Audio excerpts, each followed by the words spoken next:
So hello everyone, this is Deepak Joshi और आज हम देखने वाले हैं जीएफजी का एक और पीओटीडी दैट इज नंबर ऑफ सब एरेज ऑफ जीरोस। ठीक है, एक इजी लेवल का क्वेश्चन। ठीक है, 2 पॉइंट्स का जीएफजी पे। तो इसमें बेसिकली हमें इनपुट में दिया है साइज ऑफ द एरे। ठीक है, एंड हमें एरे दिया है और हमें उसमें पता लगाना है कि उस एरे के अंदर ना मात्र 0 और 1 ही है। ठीक है, तो हमें पता लगाना है कि कितने टोटल नंबर ऑफ सब एरेज होंगे जिनका जो ओवरऑल एलिमेंट्स हैं वो 0 से बने हैं, क्योंकि यहाँ पे लिखा हुआ है ना find the total number of सब एरेज ऑफ जीरोस। तो बेसिकली हमें पता लगाना है कि कितने टोटल सब एरेज बनेंगे जो हमारे मात्र 0 0 से बने हैं। जैसे फॉर एग्जांपल यहाँ n इज इक्वल्स टू 4 में हमें जो एरे दिया है, यहाँ पर थोड़ा ऑब्जर्व करना, 0 0 हमें एरे दिया है, 0 0 1 और 0, ये हमें एरे दिया है। तो पहला सब एरे जो हमारा बनेगा वो ये एक 0 का बन सकता है, दूसरा हमारा वापस 0 का बन सकता है, फिर हमारा इन दो 0 का साथ में बन सकता है।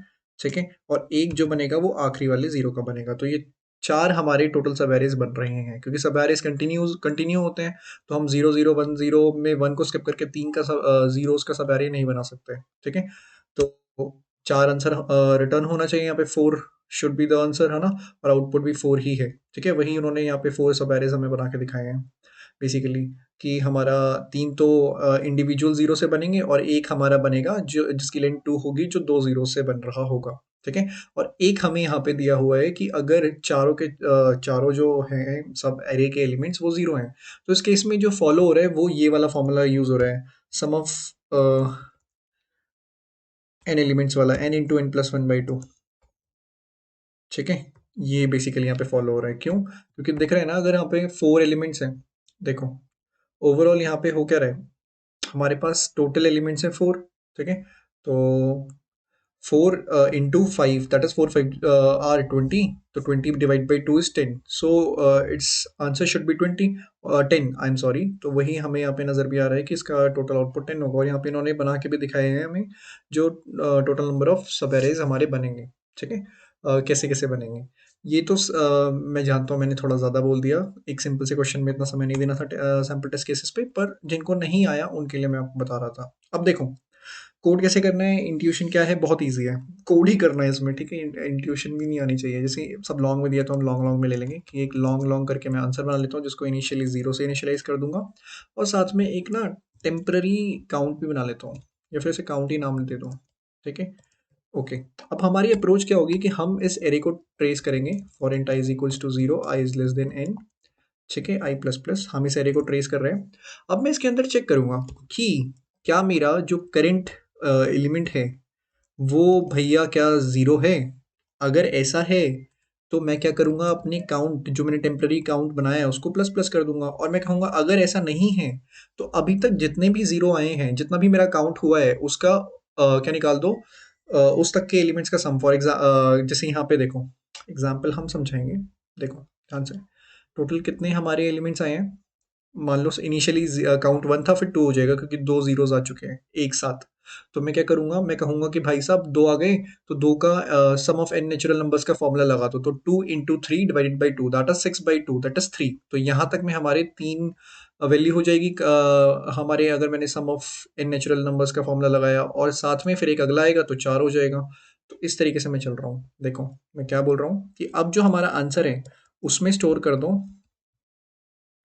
अच्छा, मैं लिख के दिखा देता हूँ, answer is equals to answer plus जो भी हमारा काउंट है। ठीक है,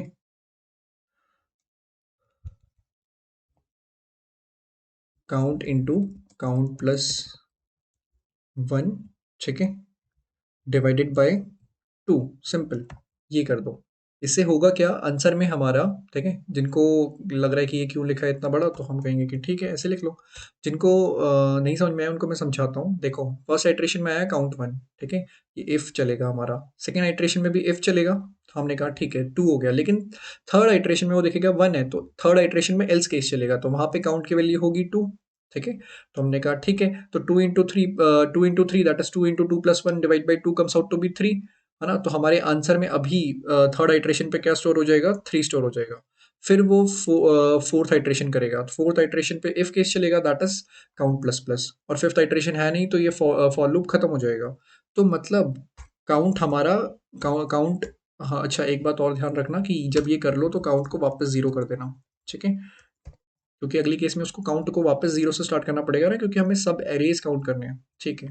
तो मतलब काउंट में 1 स्टोर्ड है 4th इटरेशन पर, तो हमें यहाँ पे उसको देखना भी पड़ेगा कि काउंट अगर नॉट इक्वल टू 0 होता है, तो एक काम करना कि आंसर में वापस प्लस इज़ इक्वल्स टू कर देना, जो हमने यहाँ पे लिखा है इसी को, ठीक है? सिंपल। तो ये कर देंगे और यहाँ पे हमें रिटर्न कराना है आंसर को। ईज़ी क्वेश्चन है, मैं 3-4 मिनट में भी इस वीडियो को ख़त्म कर सकता था। तो सैंपल टेस्ट केस हमारा रन हो रहा है।